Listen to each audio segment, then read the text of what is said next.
এত বড় মিথ্যা কথা কিভাবে বললেন প্রফেসর মোহাম্মদ ইউনূস? তিনি তো নোবেল লরিয়েট এবং প্রফেসর মানুষ। তার কাছ থেকে জাতি নিশ্চয়ই এত বড় মিথ্যা কথা প্রত্যাশা করে না। ক্ষমতায় থাকার লোভে বা নিজের শত্রুকে খারাপভাবে উপস্থাপনের জন্যে বিভিন্ন রকম কৌশল মানুষ নিতে পারে, কিন্তু এত বড় মিথ্যাচার, একদম ডাহা মিথ্যা কথা জেনে শুনে বিশ্বমঞ্চে বলা একজন প্রফেসর, একজন নোবেল লরিয়েটের মানায় না।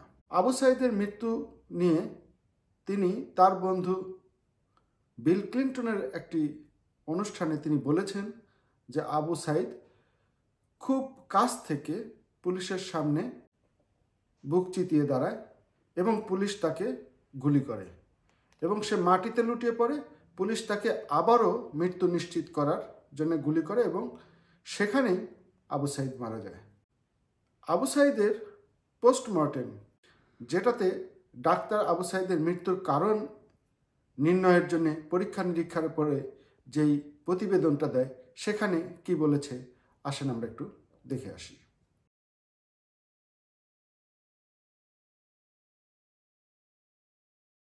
এই ময়নাতদন্তে স্পষ্টতই দেখা যাচ্ছে যে আবু সাইদের শরীরে কোনো গুলির চিহ্ন নেই। যেখানে আবু সাইদের শরীরে গুলির চিহ্নই নেই, সেখানে আবু সাইদ পুলিশের গুলিতে মারা গেছে। এটা কত বড় মিথ্যাচার সেটা আপনারা অবশ্যই বুঝতে পারছেন। কেন প্রফেসর ইউনূস এত বড় ডাহা মিথ্যা বিশ্বমঞ্চে দাঁড়িয়ে বলেছেন?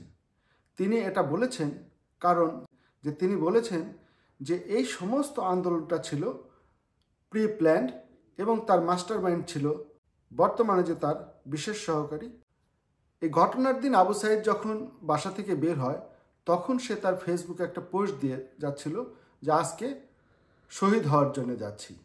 এই জিনিসটাই ওই প্রি প্ল্যান্ডে যারা জড়িত ছিল তারা এই পোস্টটাকে কাজে লাগিয়েছেন। আবু সাইদ যখন পোস্ট দিয়েছেন যে আজকে শহীদ হয়ে ঘরে ফিরব, তখনই এই প্রফেসর ইউনূসের যে প্রি প্ল্যান্ডের লোকজন, তারা এই আবু সাইদকে হত্যার পরিকল্পনা করে এবং হত্যা করে তার এই দায় পুলিশের কাঁধে চাপিয়ে জনগণের মাঝে বোঝানো যে পুলিশ আবু সাইদকে গুলি করে হত্যা করেছে, যাতে জনগণ এই আন্দোলনে আরও অ্যাক্টিভভাবে নেমে পড়ে এবং শেখ হাসিনার বিরুদ্ধে একটি জোরালো আন্দোলন সংগঠিত করতে পারে।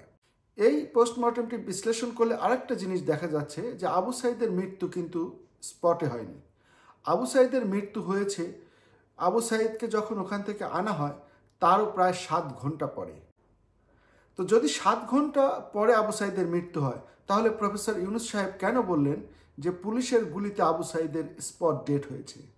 এবং আপনারা দেখবেন যে যেদিনের ঘটনা সেদিন কিন্তু লক্ষ লক্ষ ফেসবুক পোস্টে এটাই প্রচার করা হয়েছিল যে আবু সাইদের মৃত্যু স্পটে হয়েছে, যেটা আজকে প্রফেসর ইউনূস সাহেব বলছেন।